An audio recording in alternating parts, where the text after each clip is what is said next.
Hello everybody, Gamer Reclaimer here, and I am bringing you something that I haven't done, ever.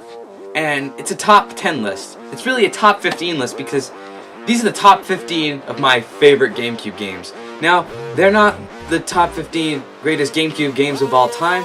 They are my favorites, so I'm sure you have different opinions. And these are my favorites because I've owned them. I know there are better ones out there that I just don't have yet, but I'm in the process of getting a lot of good ones. And I'm going to go through 15 games that I think are the best. But I'd like you to comment in the section below what games you think should deserve the spots in this list.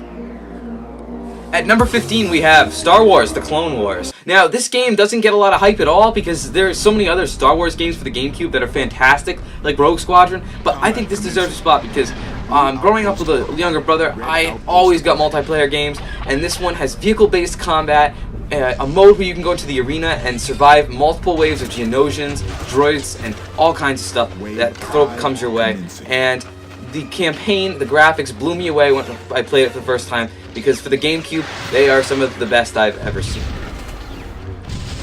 At number 14 in the countdown, we have James Bond Nightfire. Now, Nightfire is one of several James Bond games that were released for the GameCube, but the reason why it stuck out to me was because it was one of the first FPS games I ever played. In fact, I think it was the first. My cousin introduced it to me when I was only about 11, and then I fell in love with the game and bought it soon after, once my mom allowed me to have a teen-rated game.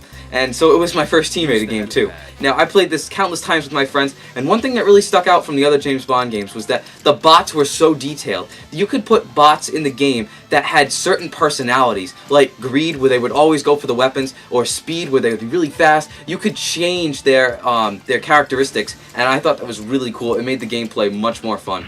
And the hours that I got out of this, replaying it and doing the campaign and the missions, was fantastic to play as a 00. It was a great game.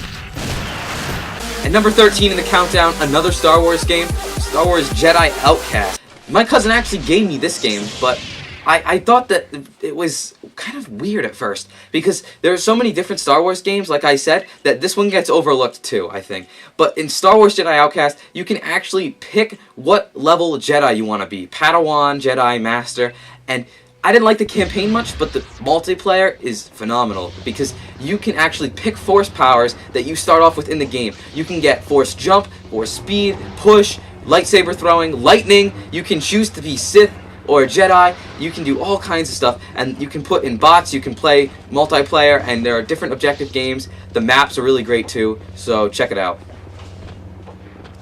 At number 12 in the countdown, I have a game called Custom Robo. Now, Custom Robo why is it a great game? It's a great game because the customization is so in-depth. You can actually customize each arm. You can customize a pod, like, that you shoot out of your back that will travel around the map.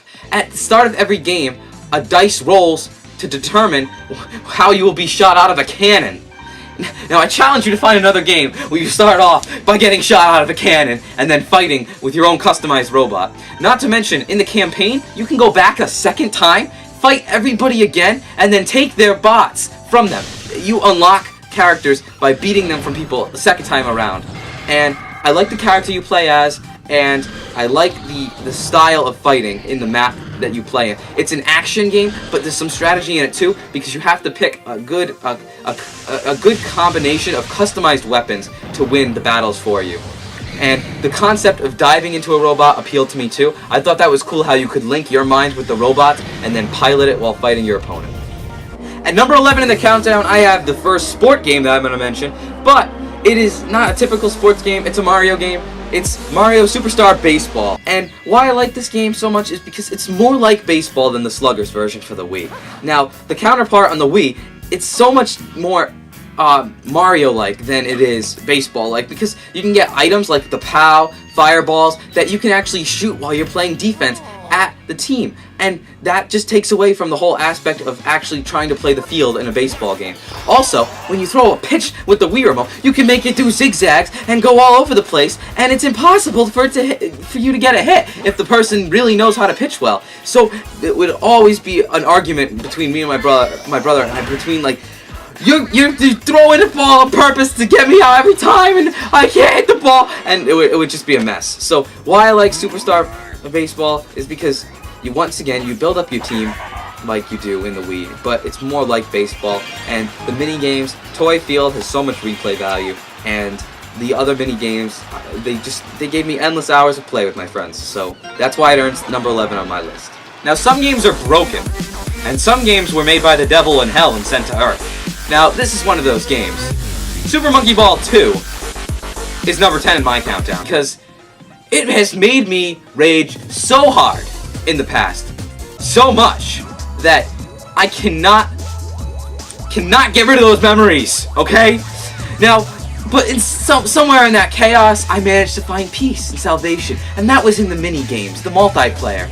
You had to play through the campaign that will make your mind explode with the amounts of times you will fail.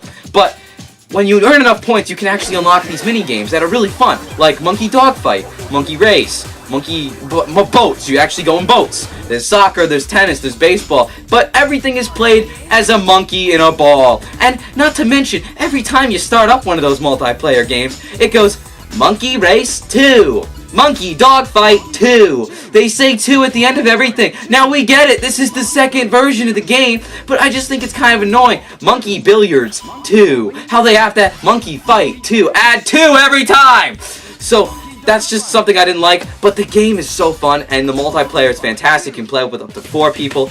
But the characters, Mimi, Gong Gong, Baby, I, they're so like, okay, if you have 2 brothers or a sister, it makes sense. But what if you have like 3 girls and somebody has to play as the fat monkey who scratches himself Gong Gong? And you don't want to be that person. So Monkey Ball is just a fantastic game. It's so fun, and it will give you hours of enjoyment.